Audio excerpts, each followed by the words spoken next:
Okay, shall we kick off now? Yes, please. Yeah. Okay, morning everyone. Thanks for joining us for today's business webinar. I'm Wayne Dutton. I'm part of the enterprise team and the business hub here at South Staffs Council. Our online selling webinar today will be led by Lynn Thomas. Lynn runs her own business as a coach and mentor and specialises in helping businesses to build their brand awareness and generate sales.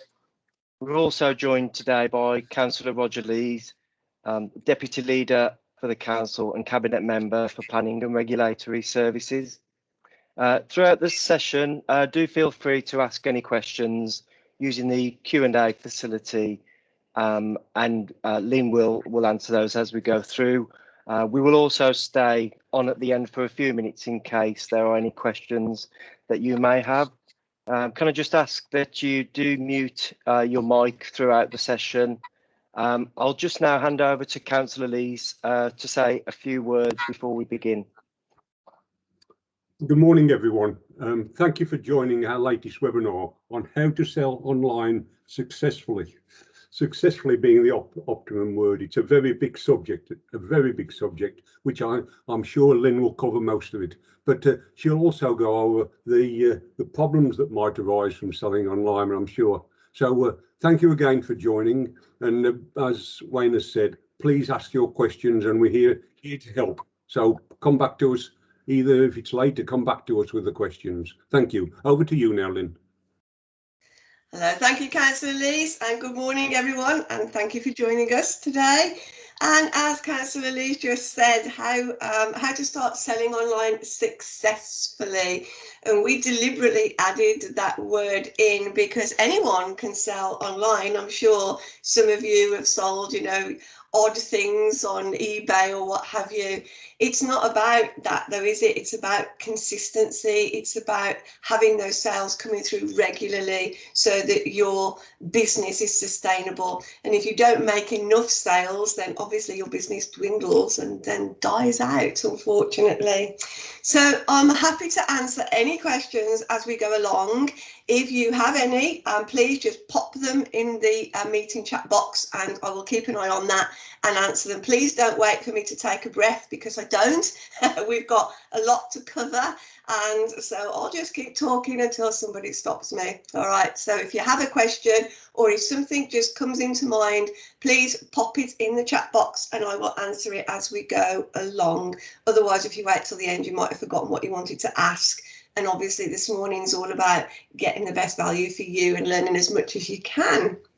So this is an introduction to e-commerce because e-commerce is a huge topic, as I'm sure you know, and I could do a whole day on each of the things that we're going to talk about this morning. But I wanted to give you an overview and I wanted to point out really the pros and cons of different ways of selling online.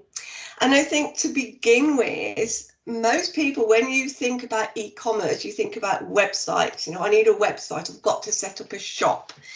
And although, that is a great way to sell online, it's not necessarily the best way to start selling online. It can be extremely expensive, which we'll go through in a second. And then there are other ways that you can use to start the ball rolling, if you like, to start bringing in sales before you go to the expense of building, hosting and running your website. So we're going to look at kind of all these different ways of actually selling online that perhaps you might have heard of but weren't sure what it was all about, or you hadn't even considered, and you might think, oh, well, that might be a better way for me to start. Okay, so when we think about websites, how much do you think it costs to build a website or have a website built for you that is capable of running e-commerce? The answer, well, it can run into thousands of pounds. Yeah, if you just want a couple of pages and you've only got a few products, then you might be able to get away with getting one built for a few hundred. And that's okay, but you need to remember that as your business grows, you're going to have to be adding to that, so that expense is going to go up and up. I was sitting in a hotel lobby waiting for a client back in the day when you could do those kind of things. And I overheard two ladies talking, and one of them was asking why her £20,000 e-commerce site was still not up and running after 6 months. £20,000. So, you know, if you want an ASOS kind of website, that's what it's going to cost you.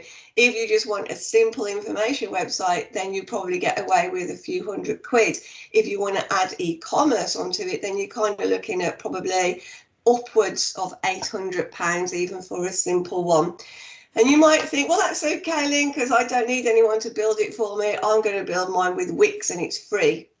Well, I need to point out that nothing is free, nothing. Wix is a terribly expensive way of building a website because you're going to have to upgrade at some point if you want to get rid of their wix.com domain name.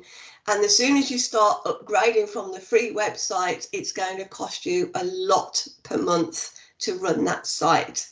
And also, you know, the GoDaddies, etc., you are paying basically for all the people that don't ever upgrade and continue running a free site. So you're helping to fund those. Well, your business shouldn't be funding someone else's business. So, you know, my advice would be do not use Wix or GoDaddy or any of those other free kind of website platforms, Squarespace, all those others that you hear about. They are not free. In fact, they will be far, far more expensive for you in the long run. So what I would recommend is go for a WordPress website. You find a host who is UK based. If you're looking for one, SiteGround are really good. They do not do free websites, so you're not paying for anyone else's site. And your first year is only going to cost you about £3 per month for the hosting. Another UK-based one is TSO hosting. And again, they do not do free websites, so you're not paying for everybody else's free stuff. Okay, and again, that's going to cost you about £3 a month to host. And both offer a free domain name when you buy their hosting package.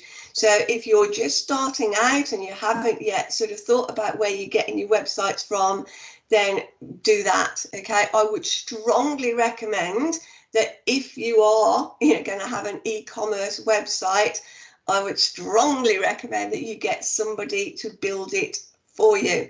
Now you might say, well, I don't have that kind of money, but I promise you there's an awful lot of things that can go wrong on an e-commerce website.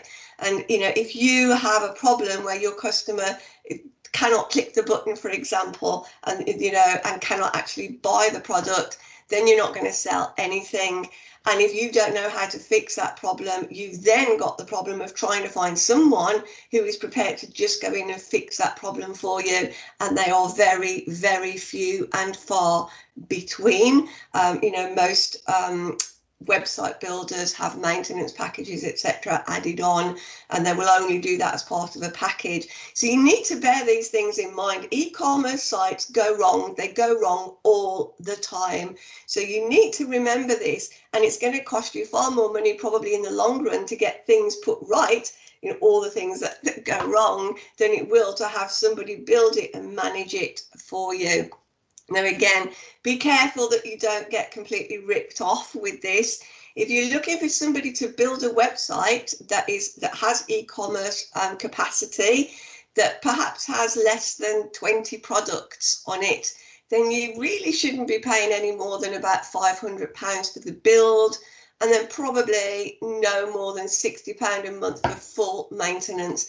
That means that anything that goes wrong, they will fix for you. So anybody that's charging more than that, I'd be questioning what you're getting extra, because people are making an awful lot of money out of naive people who don't know any better. And that is one of the downfalls, unfortunately, of selling things online. You will be inundated with people who offer to help you with this and help you with that and build this and build that, or help you, make more sales, etc. but you need to be very careful who you choose, because there's a lot out there, all wanting your money, all wanting your business. But you need to be very careful and choosy about what you spend your money on and how much you spend. For those of you who do want to go down the I'll build it myself route, well, you know, good luck, and you can do that. There is, you just buy just a theme from WordPress, or you can get free theme even. You build the website out, and then there is a plugin that you can add to your website called Woocommerce. That's W-O-O commerce, all one word. It's a plugin. It's completely free. You just add it into your website if you're kind of technically minded, and that will turn your basic website into a shop.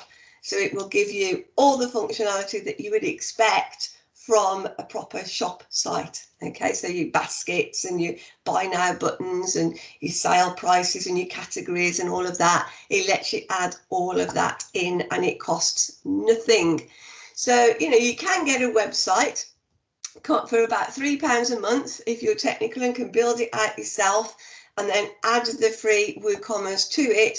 And there you go, for £3 a month, you have got a really good e-commerce site that you can start running your business from. But, and here's another downside of websites, how are people going to know that your website exists? So just putting a website out there and then hoping that you're going to get customers isn't going to work, because first of all, Google needs to rank it. So Google needs to know that it's actually there, and not just Google, Bing and Yahoo and all the other sort of search engines. But we'll talk about Google as a representation of all of those others. Google needs to know that your site is in existence before it can start presenting it as a result in the search engine when people put in, you know, the keywords that you're using. So unless you've either told Google that it exists, or you have to wait for Google to actually get around to going and sending its bots out to look at it, you know, that can take 2 years. Literally, it can take 2 years for Google to get around to noticing your website, because there are trillions, you know, of pages for it to crawl on the internet. So you kind of need a way of speeding up that process. You need to let Google know, right, my site is up, it's live, it's got a site map, it's got this, it's got that. Will you please come and crawl it so that you can start indexing it? So that's the first thing. You know, then you've got to think about, how am I going to send traffic to this website? How am I going to get customers to go from, say, social media to my website? How is that going to work? How am I going to start promoting it? Or how are people going to come across it organically? So this is when they're just putting into the search bar, say you sell jewelry, you know, homemade jewelry or bespoke jewelry.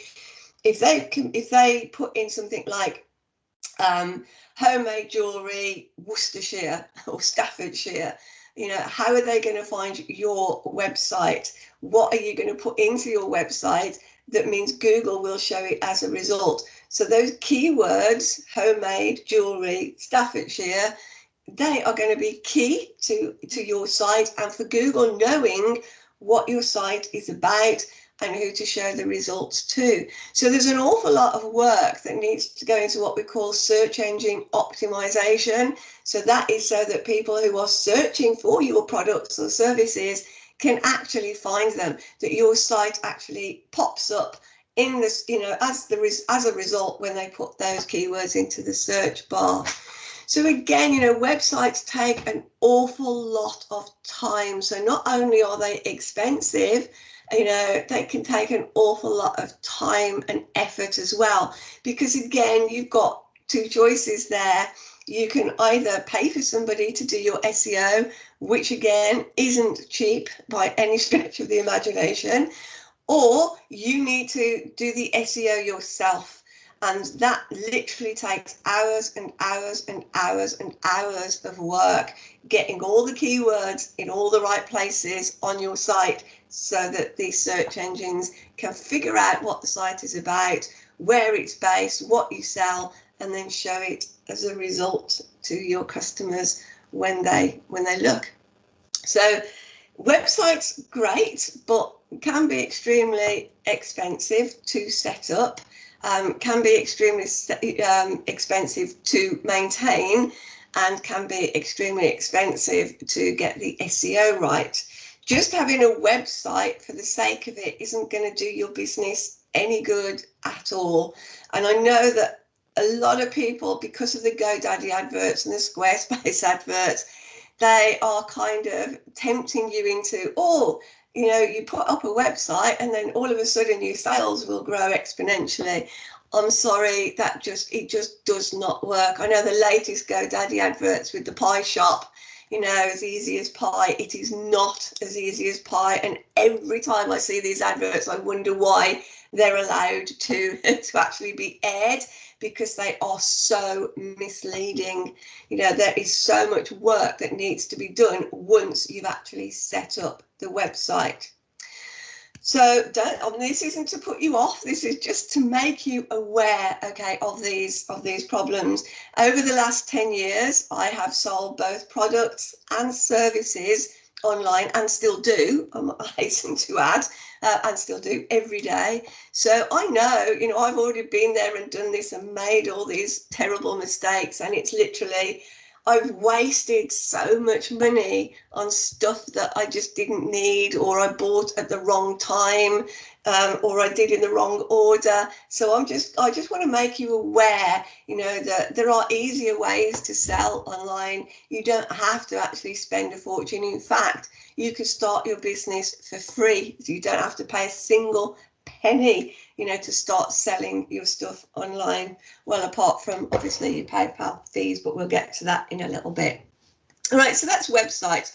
The plus side is, or the pros are, that people expect you to have a website. You know, these days it's kind of, they used to expect you to have a shop or an office. Now they want to have a look at your website. But unless you actually need to sell your products through your website to begin with, I'd keep your website more as information based, because it's just going to be a lot cheaper and a lot less faff. But at least you've got somewhere to send someone if they ask. Okay, once you start adding your shop to it, that's when you need to start doing all the work on it. So pros are, yeah, it makes you look more credible as a business. It also lets you promote your business in the way that you want to promote it. So you can put out the images that you want to put out. You can use the words that you want to use. You're not restricted on how many words you can use. You can get an awful lot of information onto a few pages on your website. You couldn't do that anywhere else online, nowhere else. Everybody else limits you to the amount of words or characters that you can use. So your website basically is yours. You own it, okay? No one can take it away from you. And so it's a very powerful tool. But you need to understand, if you're going to have a website, you need to first of all set it up properly so that it looks modern and it's user friendly. The user experience is very, very important. And then it's maintained properly, that obviously all the updates are done regularly, that if anything goes wrong, if buttons crash, etc., that's put right, you know, as quickly as possible. So you just need to understand that some of the cons or the cost and the time involved in running a website. And this idea that you just create one and put it out there and then leave it to do its job, I'm sorry, it's just not true. That's not how websites work. And if you speak to anybody that's got, you know, an e-commerce site, I'm sure that they will tell you any number of horror stories that have happened, you know. And of course, websites do crash, and when they do, it's about how quickly you can get that back up and running, because every minute that it's down, it's potentially costing you sales, it's costing you money. So you need a good service provider who's going to get you back up and running in as little time as possible. But even better, if you've got a web designer, if somebody's actually built your website, they should be able to sort it out for you in minutes rather than hours. You know, if you're going to somewhere like SiteGround, it might take a few hours to get it back up and running.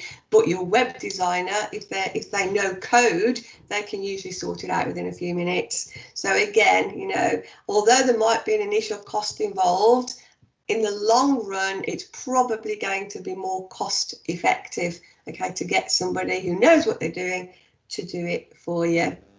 Okay, please, if you've got any questions on websites, as I haven't seen any, Elizabeth, if you spotted any that I've missed, if you'll let me know. Because, yeah, you know, there are lots of adverts like this about, oh, should I go with Squarespace, or should I do a Wix, or should I do this, or should I do that? My honest opinion is don't touch anything that offers free websites with a barge pole, because you're just going to end up paying through the nose for it in the long run. And that applies to all of them. Okay. No questions yet, Lynn, you're all right. Okay, that's great. I'm trying to keep my eye on it if I miss any. So please, if you've got any, shout up, because I know websites is a big thing, and you know there's lots going on with them. So if you've got any questions on that. When I first started my business, you know, that was the first thing I did. Oh, I need a website. So I went to one of these free places. I think it was oneandone.com. I'm not even sure whether they still exist. So I went there and I built my website. I thought, oh, that's it now, brilliant. I'll start getting business. You know, and you sit there and you wait and you wait. And a day goes by, and a week goes by, and a month goes by, and then you think, oh, you know, this just isn't working. What's going on?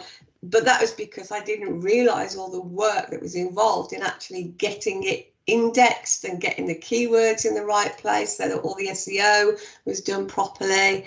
You know, so that was my mistake, and it cost me big time. You know, and it's also confidence, because when you're setting up your business, you're already not really sure what you're doing, and you're not very confident. And then when you get all excited about your brand sparkling new website, and then you get no customers, it's very discouraging, it's very disheartening, and you think, oh, you know, maybe I'm just not cut out for this, maybe nobody likes my products, you know, maybe this, maybe that. And it isn't, it's none of those things. You know, you can literally sell anything to anyone if you do it in the right way. So I'm not trying to discourage you for websites, I'm just trying to point out some of the pitfalls that you might come across if you decide to go down that line. Okay, now there are also, while we're still on the subject of websites, there are pre-built sites for shops such as Shopify. And I'm sure if you've done any investigation into websites for shops, you will have come across Shopify.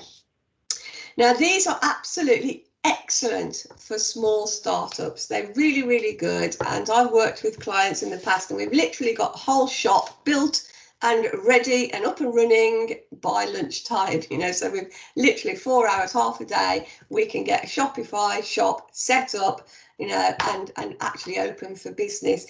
They are incredibly good for that. However, they are expensive, you know, like everything else, there is a cost. Although you can set it up and you can start using it, you know, straight away, it's going to cost you, I actually had to look yesterday, so I'm just going to look at my notes, it's $29 a month, all right, which is equivalent in today's money at £20. So you've got to pay £20 a month if you want to run a Shopify shop. Incredibly easy to set up. They do have very good customer service. If something does go wrong, they are really good to sort of contact, and they will help you sort it out. But you do pay for that privilege, so £20 a month. Plus, for every card sale that goes through, and let's face it, this is e-commerce, right? So it's going to be mostly cards. You have to pay 2.2% plus 20 pence per transaction. So just to kind of, you know, put that into context, if you have a £100 sale, okay, you are going to have to give £4.60 of that sale to Shopify, plus your £20 per month to keep the site going. So you can start to see that these things start to add up. And when you're a small business and you haven't even made your first sale yet, these are things that you need to consider, because trust me, because I've been there and done that, it can very easily run away with you. You end up spending money and spending money and spending money, but not getting anything in return. And so you then go into panic mode and think, well, I need to spend more money. I need to do this. I need to buy that. You know, so-and-so said I should have this. You end up spending more money and you still make no sales. And very soon, you know, your whole budget if you've set aside a budget for your startup, it's blown and you still haven't made a sale. So it's really about doing the right things, you know, in the right order, if you like, to get your business off the ground when you want to sell via e-commerce. Okay. All right, Amazon. So Amazon, that's another place that you can sell your products, and you don't need a website at all to sell on Amazon. You can just list your product with them.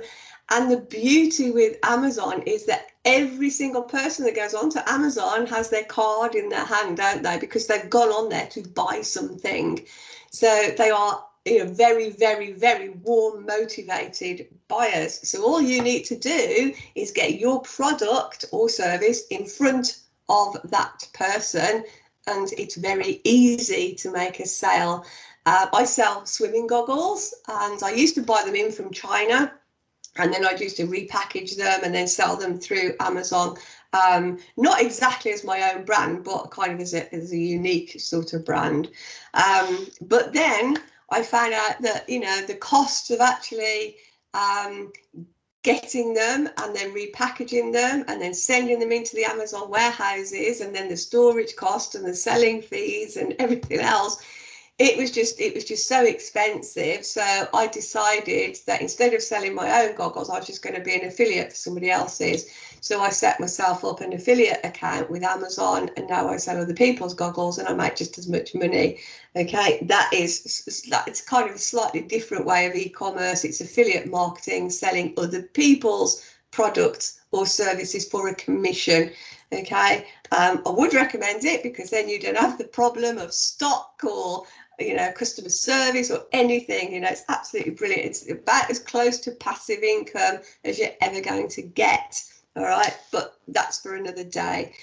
But these goggles, yeah, it was great, you know, and I was making sales, and I still do make sales, but I was making sales every day of these goggles. So you know, money was coming in. The problem was I couldn't make a profit. And this, you know, this is the important bit. It's great, you know, you're making 100 sales a day is brilliant, but if you're making zero profit, then that's not very sustainable.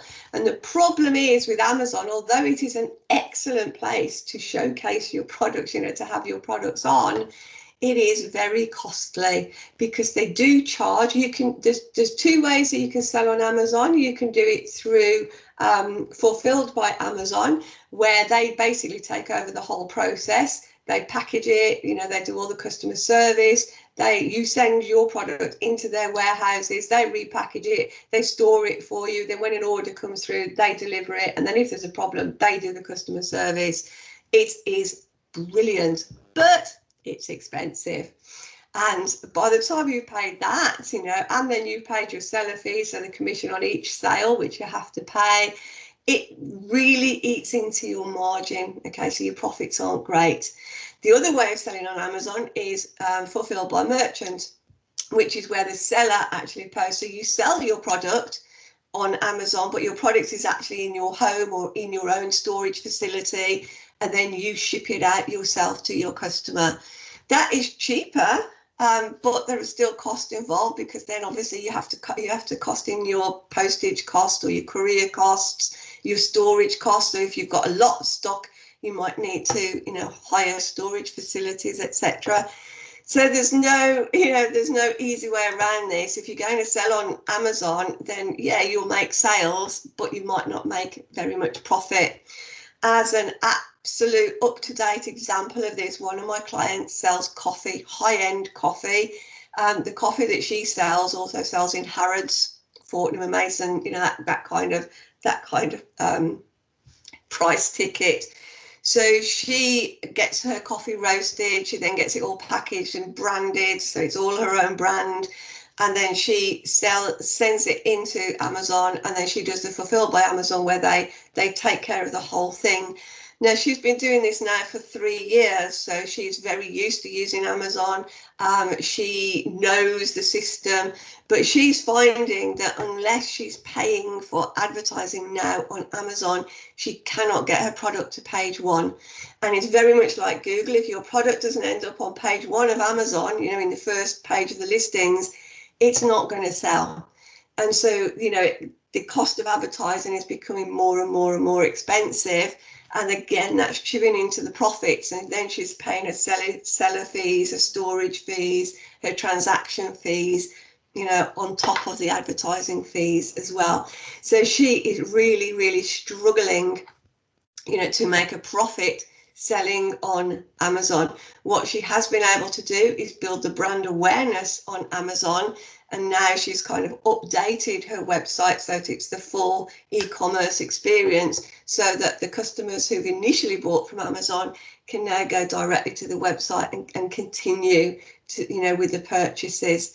So again, look at ways that you can perhaps start building your brand. It might cost you initially, but she's now got, a really good customer base of repeat orders, repeat customers that will now go onto her website and buy the product. Okay, she offers it slightly cheaper on the website as well, because she can, because she doesn't have to pay all the Amazon costs. So a good incentive for her customers now to buy all the products through her website. It also means she can showcase the products that go along with it, like the cafetières and all those kind of coffee mugs and things like that.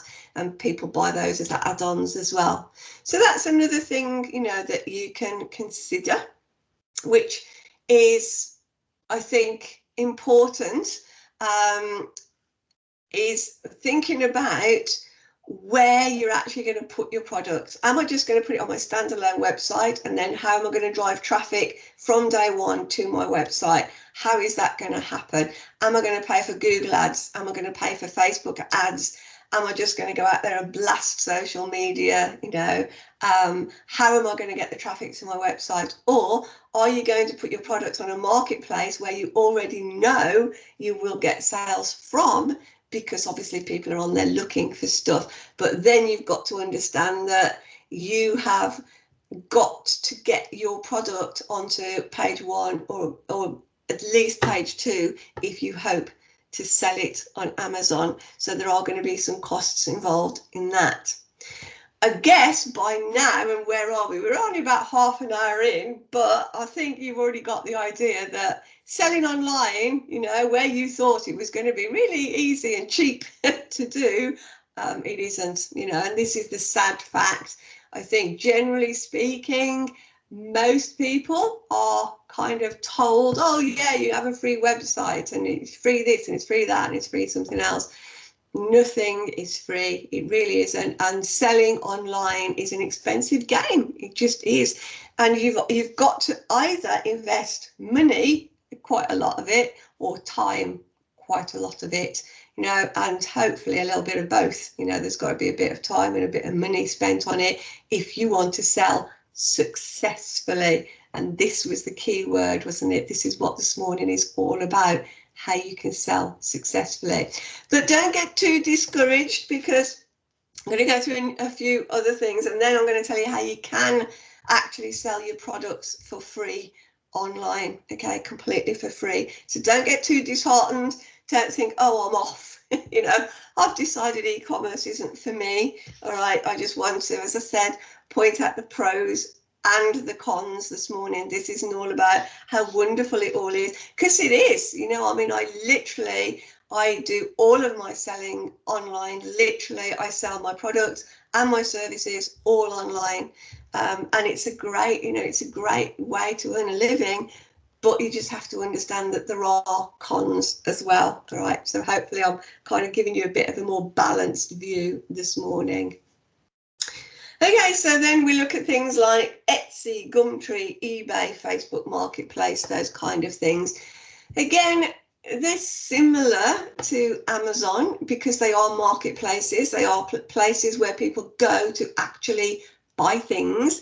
So it's always good to have your products, have a presence on these platforms, because that people are on those platforms looking to buy those products. So it's a great way, again, of building up your reputation, building up your brand, getting people to know about your business, to understand your business, your product, what it is that you're selling. But again, it comes at a cost. You know, there are costs involved if you sell on Etsy, because you have every transaction you make, they will take a cut of it. Fees vary, and it varies on how much you sell as well. So you'd have to do your research on that. But again, these platforms are not free. If you're going to use them, you will be paying for them. So the good thing is that they are full of customers, you know, so definitely have a look at them. But you need to understand that it's going to cost you money to actually sell on there. Okay, so, but, you know, again, don't let that put you off, because particularly when you're just starting out, you need to get your customers from somewhere. So you're either going to have to pay, you know, for Google ads to get people to come to your website, or, you know, you could just pay as you go, if you like, and only end up paying a smaller amount when somebody actually makes a purchase. And I guess that's something that you need to consider as well, because you can go out and you can spend hundreds and hundreds of pounds on Facebook ads and not make a single sale. Whereas if you're on Amazon or Etsy or, you know, one of these sites, you will only ever pay when you make a sale. Okay, Shopify, you have to pay £20 a month, but Etsy and stuff, it's transactional. Okay, so again, that's something to consider. Also, you need to consider, if you're using places like Amazon or Shopify or Etsy or Gumtree or any of the others, you have to abide by their terms and conditions. And this will depend very much, or their terms and conditions will restrict you depending on what it is that you sell. Now, I know from experience, I've got clients that sell vaping products, and they are finding it extremely difficult now to basically make sales online, because PayPal will now not accept them as a client because they're selling vaping products. And the reason that they won't accept them is because vaping products, some vaping products contain the cannabis oil derivative, and they are really, really clamping down on that. So if you're selling any of those cannabis oil type products, then you are going to struggle to sell your product on any of those platforms. And you're going to have to find payment gateways that will actually accept them as well. So they are becoming a real problem for selling online. So if you are in those kind of marketplaces, that kind of space where you're selling either the vaping products or the cannabis-based products, you need to go and get some proper professional advice. Okay, because it's a bit of a minefield. You are going to really struggle to find people who will take payments such as PayPal. You're not going to be able to sell it on places like Amazon or Etsy, places like that. So go and get some proper professional advice. Also, and that you might not consider this, but the lady who I told you about, the coffee on Amazon, she had to jump through so many hoops because it's a food product. And food products have to meet with certain standards. So she had to go through a right rigmarole to get her products approved by Amazon so that she could actually sell her coffee on the Amazon marketplace. So if you are a food-based business, you probably are going to come up against some of this. You're going to have to prove, for example, you can't say it's organic unless you've got, you know, proof that it is organic. It has to meet certain criteria. All of these kind of things, you know, you're going to need to have to consider. So it's not just a case of, well, you know, we sell organic peas, you know, so we're going to stick them on Amazon.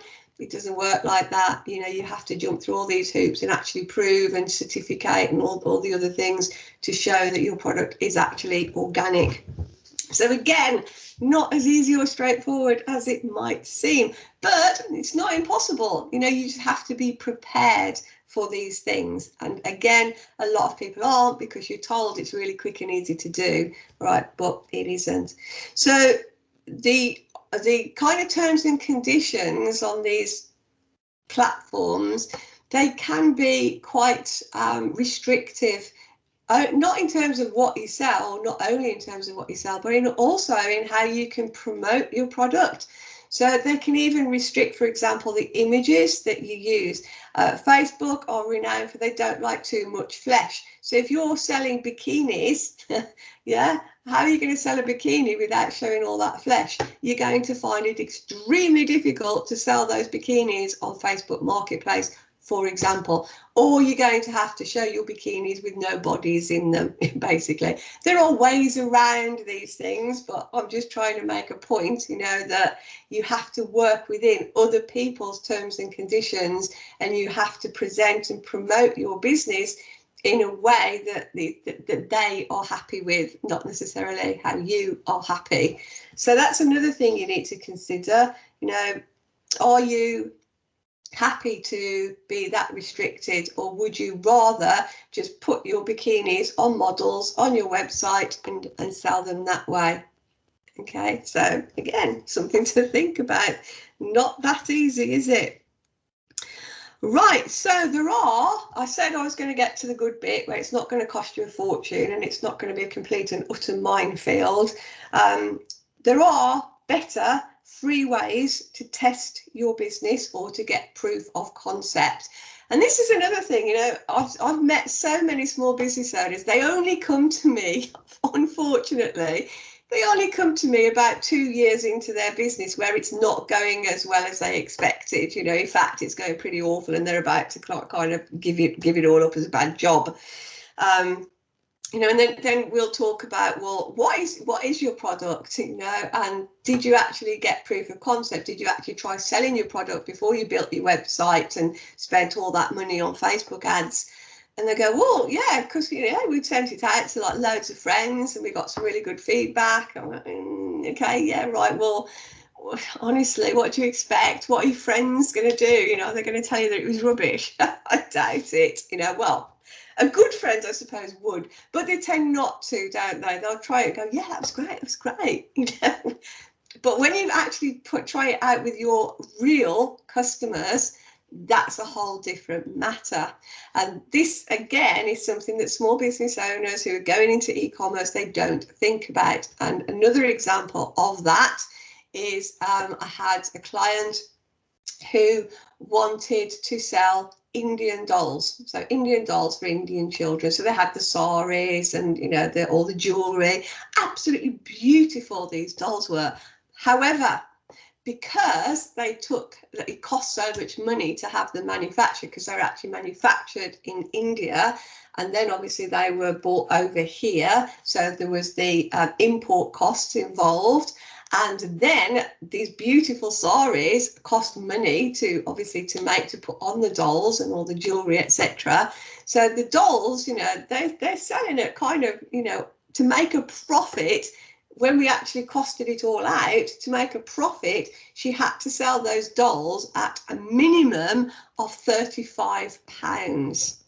£35, for a doll, for a child to play with.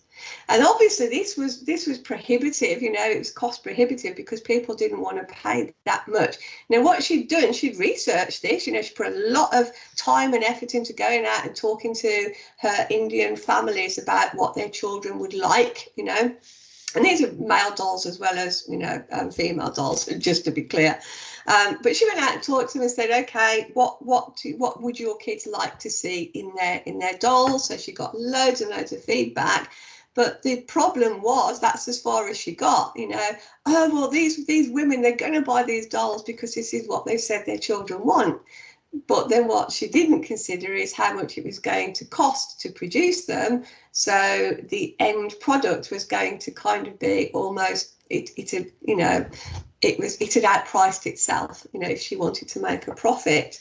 So this is something else that I would strongly recommend. Test your product on real customers. Don't send it out to friends and family. Test it in the real world. Get proof of concept. Get proof that people actually want that product at that price, at that time, etc. Okay, because it's you can build the fanciest website in the world, but if your product is too expensive for your target audience, they're not going to buy it. You know, they're just not going to buy it. You can spend the most money on Facebook ads or marketing, but if it's not what they want, they're not going to buy it. You know, and this is what we have to remember. So please, please, please test your products or services before you start marketing them, because that's really, really important. You're not going to make sales, you know, if you're too expensive, or if your product or service isn't quite what your customer wants. All right, but there are ways that you can test your product. I'm a social media guru. I teach social media all day, every day. I love it. I used to hate it. You know, I don't ever use it personally. I don't go on and, you know, share where I am or what I'm doing on Facebook necessarily, but I use it for business and as a business tool. In all the years that I've been doing this, I've not found anything that comes anywhere close to it, okay, for the success that it gives me to be able to sell in my case, my services online, but also products as well, but particularly because I generally sell more services. Okay, so how do I do that? All right, well, let's say that you are on Instagram, and let's say that you sell a product, and let's say that this product is, I don't know, this little notebook thing. They're quite popular at the moment. So let's say that you sell notebooks and diaries and things like that. So you take a photograph, or you get a professional photograph made of your products. You then post your picture of your product onto Instagram, and then put a sentence or two about your product. Okay, so convenient, handy little stuff to do book, you know, $3.99 or $5.99, $7.99, whatever it is. Okay, click the link in comments to find, you know, to buy something like that. Okay, and then you can literally put a PayPal link to a button that you've set up in PayPal, and you can sell that book straight from Instagram. How much does it cost you? Nothing on Instagram. What it will cost you is a little bit of money to actually sell it through PayPal. Now, why do I use PayPal? Why don't I just give them my bank account and they can pay it straight into my bank account? You can do that, but people won't pay because they don't know you, they don't trust you. They just think you're going to scam them, take the money, and they're never going to see their little book. But PayPal, they know, they trust, and they know that if something goes wrong, they have some recourse. They can go to PayPal and PayPal will refund their money. In fact, not sure whether you know, but refunds can be done up to 180 days. That's 6 months from time of purchase on PayPal. So people trust PayPal, so they're far more likely to buy your stuff if you're sending them to a PayPal link rather than, you know, just saying, well, put your money in my bank account and I'll send you the book. Okay, so another little point. So I did some research last night, so if I got up-to-date information. So, or you could use Stripe. Stripe is another popular one, and they cost the exact same amount. So each transaction fee, you will pay 2.9% plus 30p. Actually, it's 20p because it's $30, so 20p, okay? So if you sell £100 a sale, you're going to have to give them £3.20, or just a little bit less than that, because I think I did that in dollars. So $3.20, all right, which is about $2.50, $2.60, something like that. Okay, so as that £100 sale, you just got to give them £2.60. But for that, they do all the customer transaction, they do all the security stuff. You don't have to worry about, you know, all the all the regulations that you need to go through when you're taking people's cards and storing card information, because you're not doing that. You're sending it all through to PayPal. So as far as I'm concerned, it is the most it's the most wonderful thing. There is some noise on social media at the moment about, well, PayPal are holding my money and PayPal are doing this and that and the other. Generally speaking, I mean, I've been using them for donkey's years now, and I've not had a problem with them. In fact, I find them very, very good. I do think, though, like the vaping person I told you about, they are clamping down on certain kinds of businesses. So you just need to kind of do your research. Stripe is very, very similar. Stripe is more common, I suppose, now in Europe. It was Europe's answer to PayPal. PayPal is American, and Stripe is kind of European, but they charge the same. PayPal, I think, is more well known, and Stripe hadn't been invented when I started out online marketing. So PayPal was my kind of only option way back there, back in the day, and I've just stuck with it, okay, because I've had no problems. So I do recommend them. I kind of only recommend what I know, what I use, what I know works. All right, so PayPal, on a £100 sale, it's going to cost you about £2.60, all right, that you'll have to give them to make that sale. So it's going to cost you £2.60 to make a £100 sale on Instagram. You know, that's kind of nothing, is it? And if you're selling a service, then, you know, I would kind of recommend you use LinkedIn, because that's what I use. And again, it's what I know, it's what I use, it's what I know works. So I also sell my services on Instagram, but in a slightly different way.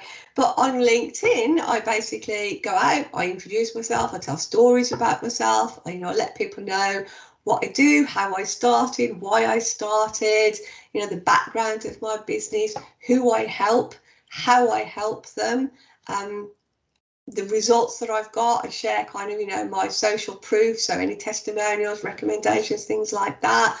I'll put all of that out on LinkedIn and basically offer post, just say, come and work with me, get in touch, just drop me a DM basically. And that's how I get most of my business. That is literally how I get most of my business, is through posting on LinkedIn. All right. How much does that cost me? Absolutely nothing, because on LinkedIn, I'm actually inviting them to have a conversation with me. So we have a conversation. I tell them how I can help them. So if you're a coach, if you're selling kind of service-based, stuff, then listen up, because this is definitely for you. I attract their attention through my content that I put out. They then message me. We then arrange to have a Zoom chat or a telephone call. So I have a conversation. I let them know how I can help them, the kind of support I can give them, how much it's going to cost, blah, blah, blah, blah, blah. Well, they usually know how much it's going to cost, because it's all over my social media. I don't hide my prices. And then I give them a bank account, but when I invoice them, it goes straight into my bank account. So, it costs me nothing, absolutely nothing. So I have no seller fees whatsoever. I do have a website, but I don't need my website because I don't use it. Literally nobody has ever said, oh, have you got a website I can go and look at? Never, ever, not once. Not one single one of my clients has ever said, can I go and have a look at your website? They just don't, They've talked to me, I'm the important thing, not the website. So if you are selling services, that is a really great way of getting your services tested. Start putting out information about what you do, who you can help. So be very, very clear on your customer. And this is so important. It doesn't matter whether you're sending traffic to your website, whether you're promoting on Google, whether you're promoting on Facebook, it doesn't matter. You need, first of all, to know exactly who your target audience is, because that way you can be really crystal clear about what you can help them with. So for example, if you are going back to that jewelry person earlier, if you're making homemade jewelry, sort of high-end bespoke nice jewelry, then you are going to want people who may be women. So you might choose it's going to be women. If they're going to be perhaps a little bit more discerning, so there may be a more mature lady, so let's say they're 45 plus. They've got some disposable income, so they can afford this this fancy jewelry. So they're going to have they're going to be a certain kind of person. So it might be that they're a business director or HR director or something like that, or they've got a certain income. And so you kind of really need to get into your head, who is my customer? Who am I marketing this to? And then that way you can obviously make all your content more specific to that end user. All right. And then that makes them want to buy. Now, this will be true even if you're if you create Google ads, for example. You've got to think, what am I going to put in that meta description on the Google ad, that little sentence that goes underneath your website? What am I going to put in there? And the best thing to put in there is who you help. So in my case, small business owners, what you help them with, in my case, online marketing, how you help them, in my case, either through masterminds, free challenges, or they can book half a day and work with me on one-to-one. Your cost, if you want to, put that in, and how they can get in touch with you. So either DM me or click here or whatever it is, wherever you want to send them to. And that's it, you know, but you've got to know who the customer is. That is going to work. Because if you don't know exactly who your customer is, then you're not going to know exactly what you're going to help your customer with. So, for example, going back to the jewellery person, any woman of any age all across Britain buys jewellery. Everybody does. But there are only certain people who will buy expensive jewellery. So you kind of need to go and attract their attention.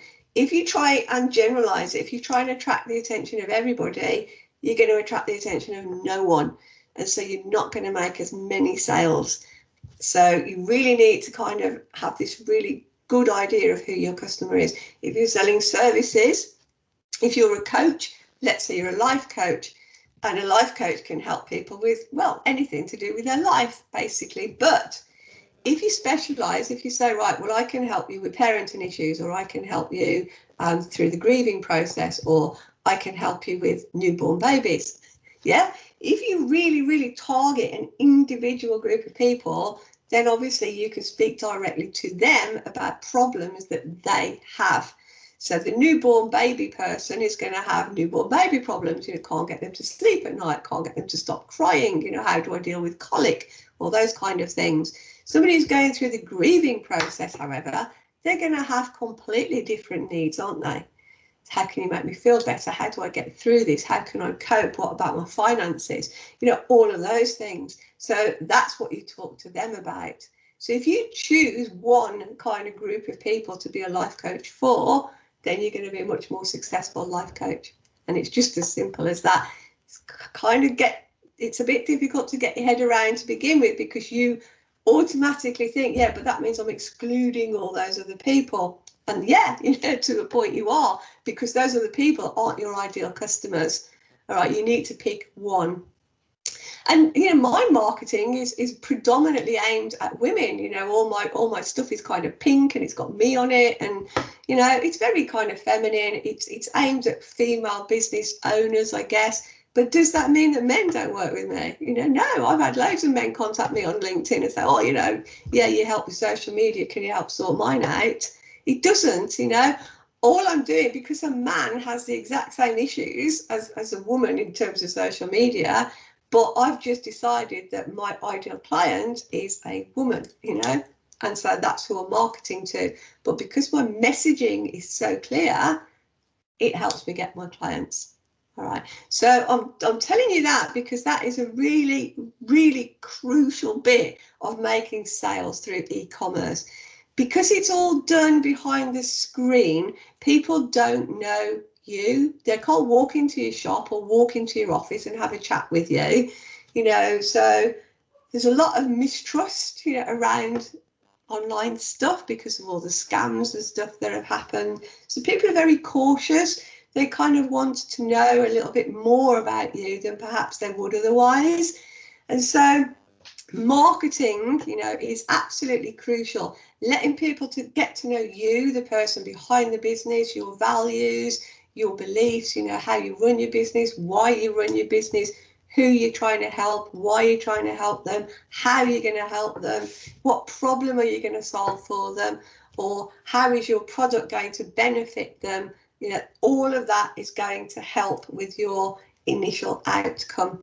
All right, if you just try and just scattergun approach, you know, and just put stuff out there randomly that isn't specifically talking to anyone, then your success is not going to be very fast or probably very forthcoming, to be honest, because you're just not going to be attracting the right people. Okay, and as I said, if you don't get that bit right, then nothing else is going to work. So work on your, what we call in the business, your client's avatar. Have a really clear idea of who that is. before you go out and sell or try and sell your product. So I told you about my swimming goggles earlier. So as an example of that, you know, and as I said, I only teach what I know works, what I do and what I know works. So for example, my swimming goggles, I've marketed them as the best swimming goggles for people with long and extended eyelashes. Okay, that is a tiny, weeny group of people out of the whole world, isn't it? You know, anybody could buy my goggles, to be honest, but they do have a slightly deeper cup than my Zogs did, for example. So if you have got long eyelashes, they don't rub on the lenses. So that's who I decided I was going to market my goggles to. That is my ideal client, people with long or extended eyelashes. Have I excluded the whole of the rest of the world? No, I haven't, because I sell just as many swimming goggles to blokes as I do to women. Yes, I know some men have long eyelashes, but you know, that's the reason I'm selling to people is because I'm selling to a specific group of people. So if they do have long or extended eyelashes, they are looking for my product. So yeah, okay, I'm only attracting that tiny weeny group of people, but the majority of those group of people are actually buying my product because it's aimed at them. If I just tried to scattergun approach it and said, you know, best goggles, you know, are they? Why are they? You know, how are they better than Zogs or Aquasphere or Speedo? So hopefully you get my point there. So yeah, that's how I marketed those. And you know, and my services business, I market not to every business owner in the UK. You know, I only market to small business owners who need help with social media marketing. Right? Yes, I can help with building websites. Yes, I can help with setting up blogs. Yes, I can help with, you know, email marketing and everything else to do with online marketing. But I wanted to really narrow my niche so that I can go and talk to specific people about a specific problem. And in this case, you know, social media. In my goggles case, the long eyelashes rubbing on the lenses. The more niche you can be, the more specific you can be in your marketing, the more sales you will make, the more successful you will be. I can't stress that enough. I'm going to leave that there now. But seriously, you need to decide on your niche if you're going to be successful at online marketing. Okay, so briefly then, because where are we? 9:30. We've got some other things to consider before you go off and set up your e-commerce business, or if you have, now might be the time to start considering these. I always find that setting up things earlier is always easier than then trying to set up systems later, because you get busier. So hopefully if you follow my advice, you will be more successful, you will be making more sales more quickly, and then you'll end up playing catch up, because then you'll be thinking, oh, I've missed that invoice, or I haven't followed up with that customer, and oh, you know, I could have got that customer to buy again if I'd have let them know about this latest, you know, new product, and I forgot. So setting up systems now at the beginning is really going to help. Okay, it's going to help you stay on top of your business, it's going to help you scale and grow your business, and it's going to help you be more successful because you'll just be more organized. So think about these things that we're going to go through now. All right, first of all, your security of information. Now, although I use PayPal for, you know, actual transactions, so the money bit, if people join my mastermind, for example, I have a member press thing attached to my website. So that keeps a log of their name and their address, not their bank details, but their name and their address. Now, because I have their name and address, that is sensitive information. And with the new GDPR, etc., I need to keep that information secure. That means I can't just take my laptop out and have it, you know, I mean, mine is actually one that you have to put my thumb on unless someone cuts my thumb off.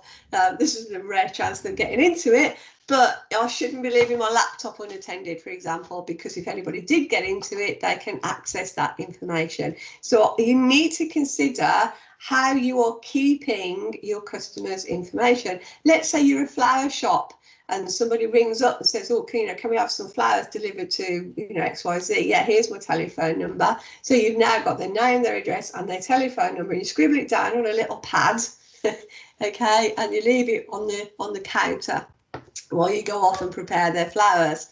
That is not keeping your customers' information secure, is it? So you really need to think about this. Very important. How are you ensuring the security of the information that you collect? If it's written information, it should be kept in locked cupboards. And if it's on your laptop, then your laptop should be encrypted, or it should be, there should be proper password protection, etc. on it. Okay, so please consider that, because you can get into all sorts of trouble if you don't manage that properly. The next, CRM systems, or customer relationship management systems, right? So these are things like if a customer buys from you, so let's say they buy a pair of earrings, and then you think, well, they bought those onyx or those sapphire earrings, so maybe they'd like the sapphire necklace to go with it. So it enables you to then go and check what your customers have bought and then send them follow-up kind of emails, etc. Okay, or offers. So it helps you manage what's going on in your business. It might be that you've had a lead come through. So, for example, I run free challenges, which I will tell you about briefly in a sec, to help people with their social media. So it's a 5-day thing. People come and join. So I take their email address and their name, and then I send them an email to remind them, right, we're starting next Monday, so don't forget, set some time aside. But then after the challenge is finished, some of those people will go on and join my mastermind, but the vast majority won't. So it gives me an opportunity to follow up with that vast majority of people to tell them about the next challenge, so I can invite them back to another one if they want to do that, or to tell them about other services that I've got, or to tell them about what's going on in my business. So literally just keeping in touch with them so that they don't forget all about me once they've taken all my advice and legged it after the 5 days. So it really helps with follow-up. It really helps with keeping these leads, these people who were interested enough to get in touch, keeping them in your world. Okay, keeping them close so that don't forget you. And then if you do that and you do it properly, when they're ready to make that next purchase, it's more likely you that they're going to buy it from, because you're the one obviously that they've already bought from or worked with. They trust you, they like you, they've got to know you. Therefore, they feel much safer buying from you than from somebody they don't know. So these CRM systems are really important for, keeping in touch, for follow-ups, for all sorts of things. So think about getting one of those. Doesn't have to be complicated. It literally can be, you can set one up on MailChimp, for example. You don't have to spend any money. You can even do one on, Excel. As long as you've got some sort of system in place where you can see how your customers are moving through your business, what's going on, okay? And then bookkeeping and accountancy. Oh, my favourite. I am terrible at my bookkeeping. But the problem with that is, if you haven't got a proper system, if you're not properly organised, you're going to start missing things. You might miss sending out an invoice, for example. In fact, one of my clients, when we went through his stuff, he'd actually missed 2 invoices. So, when we were setting up his system, a lot of people now are using things like QuickBooks or Free Agent, or these other online-based systems, and they're great, but you still have to go in and maintain them. You have to put the information in, and if you don't keep on top of that, very quickly you're going to get in a mess. And then what will happen is it's going to be really difficult for you to kind of have any forecasting capabilities, because you're not going to know what cash you've got coming in, what cash you've got to put aside that's got to go out. It all becomes a bit of a mess, trust me. Okay, been there and done that. Now I've got a proper accountant who does all of that for me, because my business was getting into a bit of a muddle. I couldn't forecast anything. I couldn't see the wood for the trees. It was just a big mess. Whereas now I can actually see what I'm due in every month, what I've got going out every month. I've got a clear idea of my profit and loss. It just makes the whole thing easier. So don't wait until you've made loads and loads of sales until you set this up. Set it up now. Do all of this stuff while you're quiet, while you can get used to it, while you can kind of fiddle about with it and learn how it all works. Don't wait till you're busy and then try and set it up. Refunds or returns policies. This is absolutely crucial. And again, a lot of small business owners kind of miss this because they're so excited in just getting the sales out. And then when somebody has a problem and wants a refund, it's, I don't know what to do. Or I don't want to give them a refund because I know that arrived because I've got a signature that says it's arrived, blah, blah, blah. But because you haven't got a policy in place that they've agreed to, you're not going to stand a very good chance if it ever ended up in court. And honestly, if you're selling anything, you have to have a refunds policy by law. So get one. There is a company, again, online, because I do everything online, called Rocket Lawyer. Right, Rocket Lawyer, and you can have all sorts of legal documents drawn up, and they're I think it's about 30 quid, whereas if you go to a solicitor to get something like this done, it's going to cost you £200 plus. All right, so £30 Rocket Lawyer.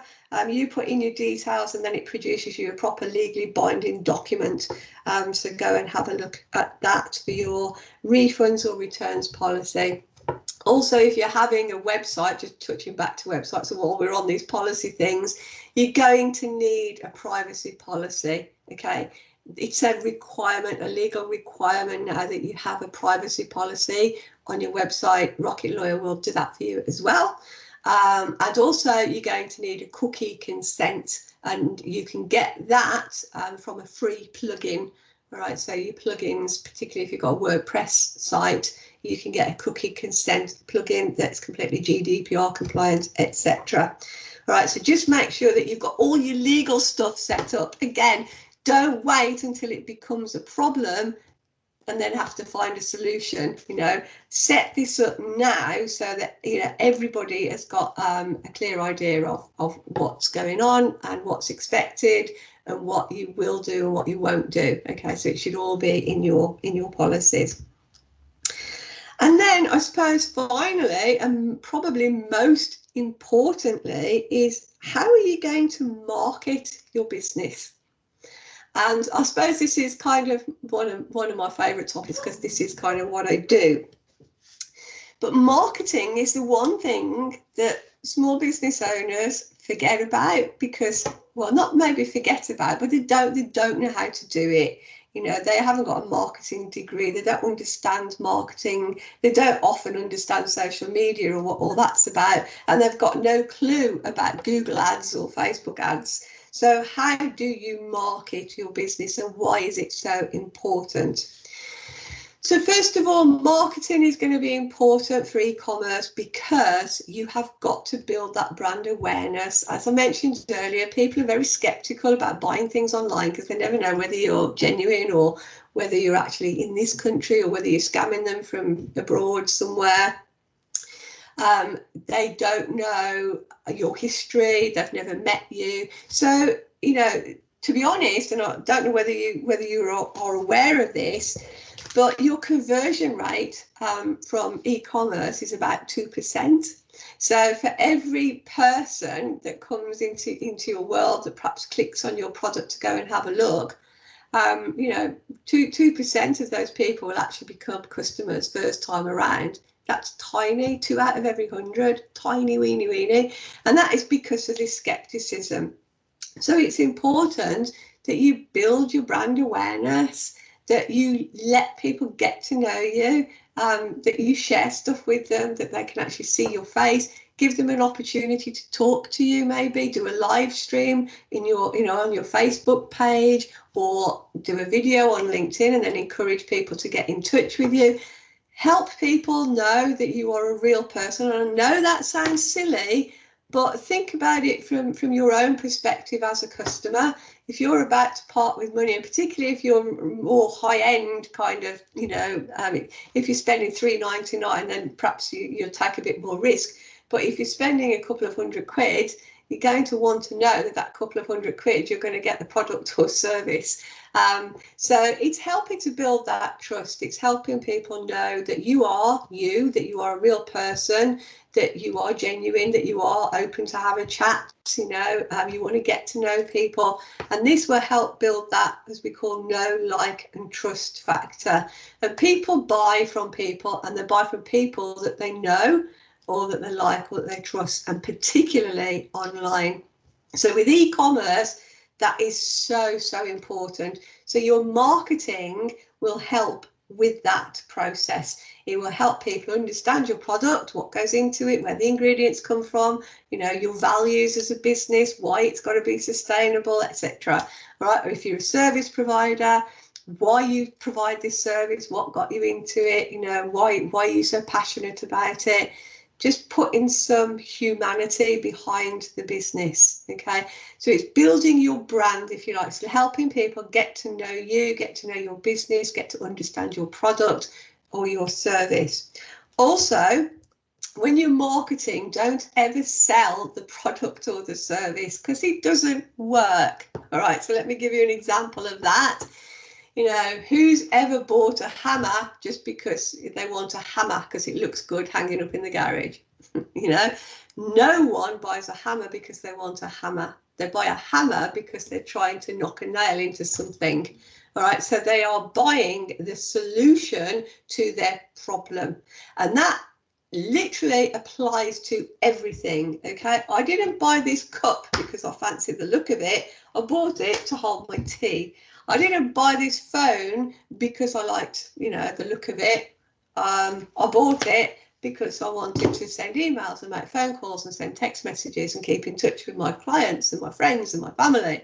Okay, I didn't buy this microphone because I like a microphone. I bought it because it helps the audio when I'm doing things like this in my training online. I hope you get my point. I didn't buy this calculator because I fancied the look of my calculator. I bought it to help me do maths more quickly. So this is what people buy. They do not buy products because they want that product, because they've absolutely got to have it. They usually buy a product because they're trying to achieve something. Now, if it's just a beautiful ornament, then they've bought the beautiful ornament, yes, because they like the look of it, but more importantly, because they've got a gap in their house that they need to fill. They want something nice to put in that gap. All right, so this is what you need to start thinking about, is what is it about your product, that your customer will want. The same with services. I don't sell social media marketing services because, it's just boring, isn't it? But I sell, the fact that I will save you as a small business owner time and money if you work with me, because I will help you, do it right and not make all the mistakes I made. So my service basically is, or the problem that I'm solving is not having the time or not having the money to market your business. Yeah. So think about that with your product or your service. What is the solution, right? Not what is, what all the features of my, of my thing. I mean, my calculator, it's got solar panels, so it works, without batteries. Well, that's great, but so do 50,000 other models. And it's got buttons. Well, so does every single other calculator, right? I want to be sold because it's going to help me do my maths more quickly. All right, you might say, well, every other calculator does that. Yeah, it does. But how many people are promoting their calculators by, mentioning the problem that it's solving? So think about it. It's helping me run my business more efficiently, more quickly, etc. Okay, think about it. Think about the problems that your product or service is giving your customer, and sell that. Don't sell the actual product or service, because oftentimes, that's just, it's not going to make you stand out. And that's why you need to know who this client is. You need to really define who your client is before you can start marketing effectively to them, because you've got to be talking about a specific problem that they have, so that you can say, look, here, I provide the solution to that problem. Here's my product, or here's my service, get in touch, or click here, or whatever. All right.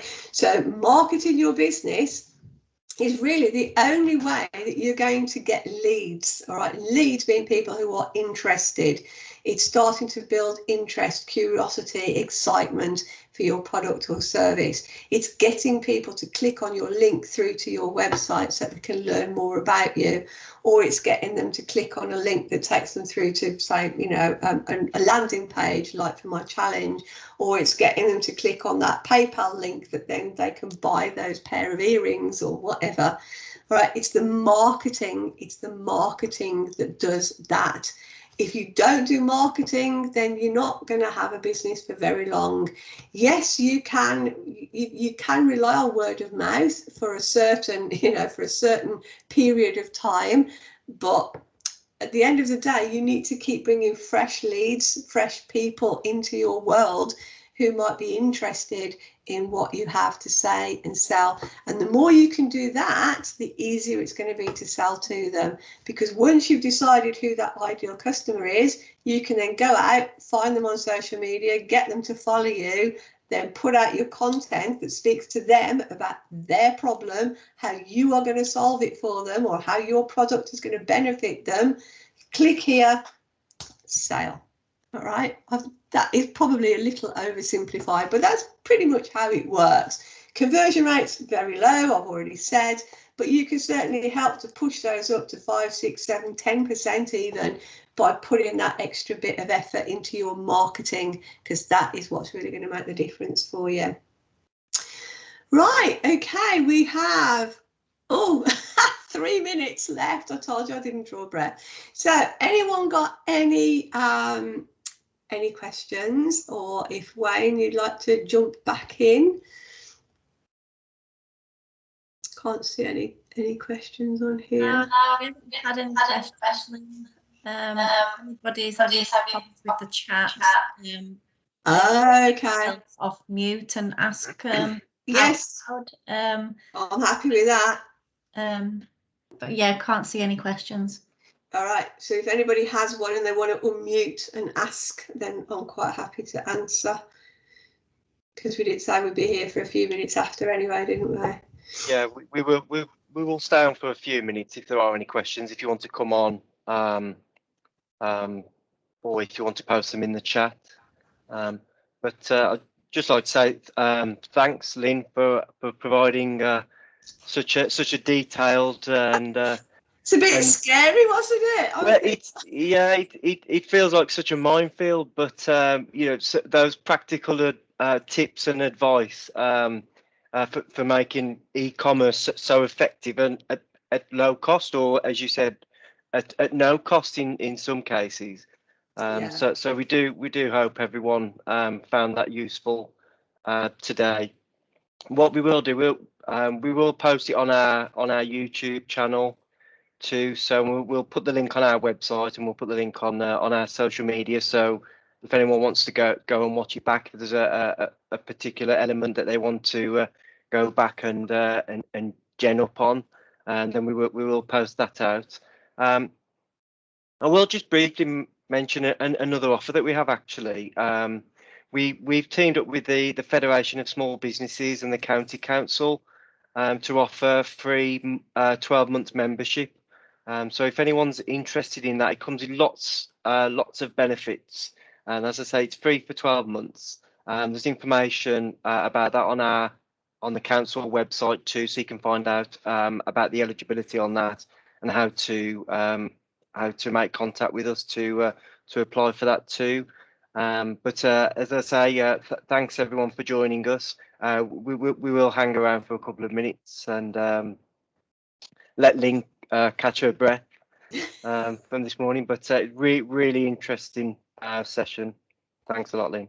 Oh, my pleasure. No, I've enjoyed it. As I said, I hope I haven't put everybody off doing e-commerce, because it's a great thing to do, but you just need to be aware of the pitfalls. I just wanted to point those out so that people aren't ripped off, basically. Thank you, everyone. I'm leaving now. Bye. Bye. Thank you, Bye. Thank you. Bye. Thank you, Nikki. Thank you. Bye. Bye-bye. Thank you. Thanks. Thank you very much. Thank you. Thanks a lot. Thank you. Thank you. Sorry, what was your surname again? Lynn Thomas. Thomas. It's all right. I joined later on. That's why. Sorry, I do apologise. That's Thanks a okay, lot for that. Thomas. Okay, I'll remember. I won't forget that. Thank you very much. Thanks. Thank you. Bye. Thank you. Bye. Bye-bye. Thanks, bye.